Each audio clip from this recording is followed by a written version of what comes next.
Welcome along to my rankings for the 2025 Abu Dhabi Grand Prix. In this series, we rank all 20 drivers from the weekend from best to worst. If you guys want me to do this for every race in 2026, please make sure to hit the like button and subscribe. Let's do this. Starting off with Franco Colapinto, who obviously came last place. Colapinto didn't have the best of weekends. He was very far off his teammate, although the Alpine was very slow this weekend, but that's not an excuse. You shouldn't be half a second off your teammate in qualifying, and you shouldn't be as far as he was off in the race. To be fair, I actually don't know how far he was off in the race, but I assume it was quite a bit. So I'm going to give Colapinto this weekend a 3 out of 10. Not great once again from Colapinto. Moving on to Pierre Gasly, there's not much more he can do because that car is just absolutely shocking at the moment, just very slow, and Gasly's doing all he can in an absolute tractor of a car. So Gasly, I'm going to give him a 3.5 out of 10. I can't give him any higher than this because he did finish second to last, but I think he deserves a lot of credit this season for what he's done in that Alpine. Moving on to Liam Lawson, not a great weekend from Liam Lawson, quite far off his teammate in qualifying, although his race pace wasn't too bad, but I just think the racing balls was just very bad in the race for whatever reason. So tough weekend for Lawson. I'm going to give him a 4 out of 10. Could have been a lot better, let's just say that. Moving on to Isaac Hadjar, who had a good weekend, but finished 17th, but I think that's more because the car was just not great in the race, but qualifying was really impressive once again. Hadjar's probably been the most consistent driver this season, so not the best weekend for Hadjar, but obviously not the worst, so I'm going to give him a 5.5 out of 10. Solid weekend. Moving on to Alex Albon, a very underwhelming weekend from Alex Albon. Got knocked down Q1, just didn't really have the pace this weekend to match his teammate. Also, the car, a bit like Colapinto, wasn't great, but that's not an excuse being far off your teammate. So I'm going to give Albon a 2.5 out of 10. Not a great weekend. Moving on to Kimi Antonelli, another tough weekend.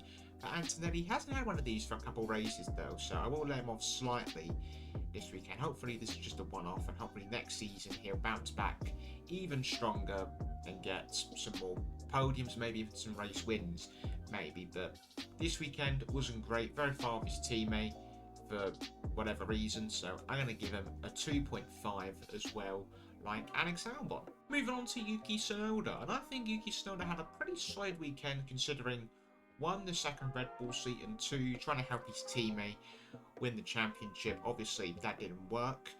He did try his best though. I will give him some credit, so I'm going to give Yuki a 3 out of 10.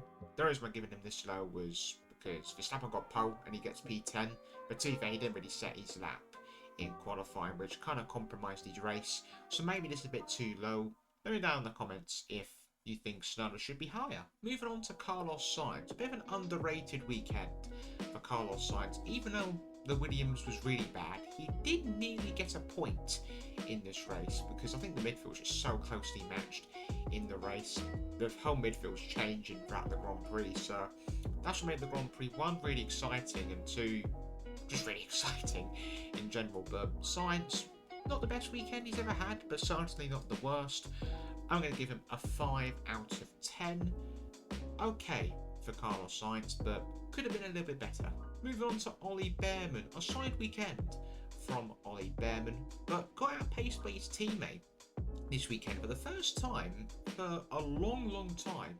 Behrman has been outpaced, but still, good weekend. He did get a penalty after the race. I'm not actually sure what he got a penalty for, to be honest with you, but either way, solid weekend. Going to give Behrman a 5 out of 10. Moving on to Gabriel Bortoleto, a good weekend for Gabriel. One of his better weekends he's had for a while. Got P7 in qualifying, really impressive. His race pace wasn't as good as his teammate, but still, great weekend for Gabriel Bortoleto. So I'm going to give him a 6 out of 10.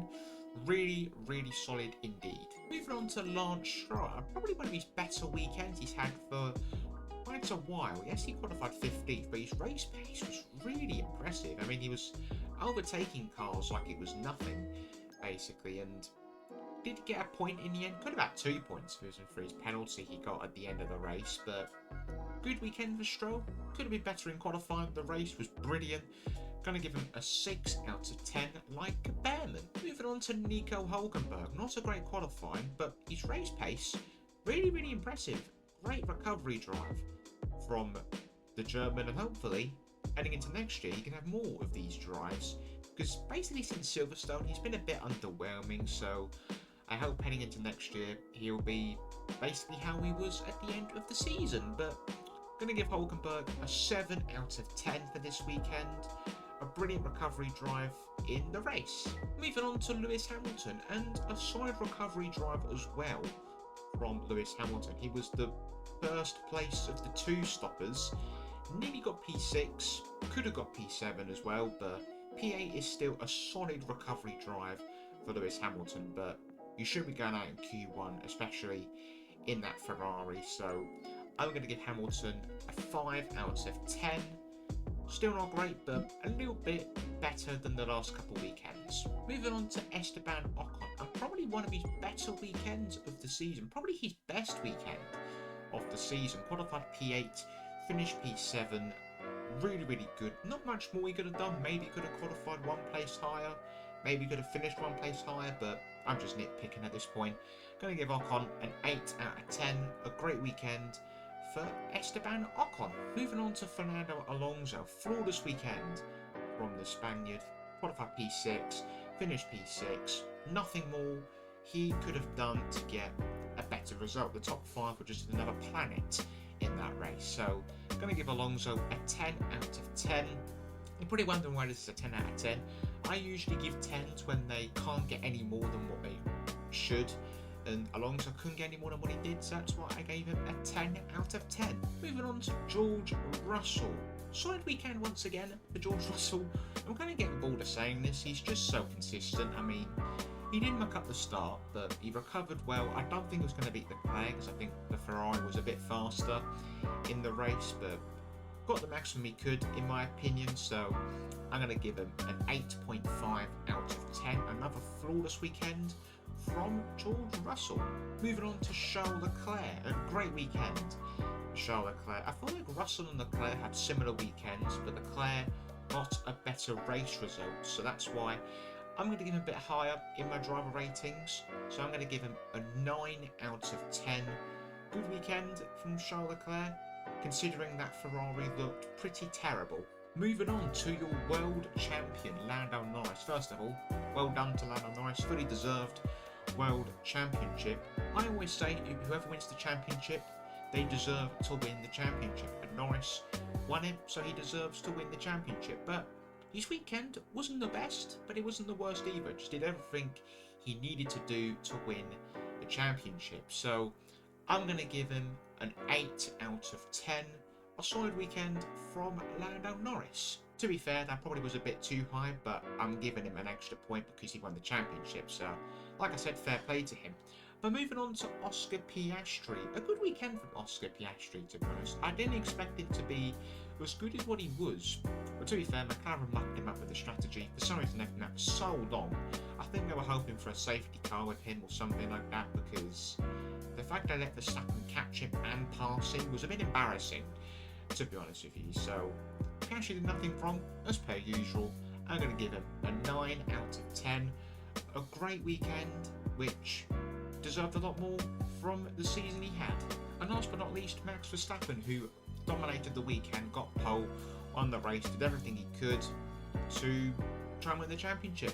Did everything he could, but just wasn't meant to be for Max Verstappen. Maybe next year he could bounce back, but I don't think he'll have the card to win the championship, if I'm being brutally honest with you. But great weekend for Verstappen, obviously flawless. I'm going to give him a 10 out of 10. A great weekend from Max Verstappen. But anyway guys, that is the end of this driver ratings video, and that's the end of the series for 2025. I hope you guys enjoyed.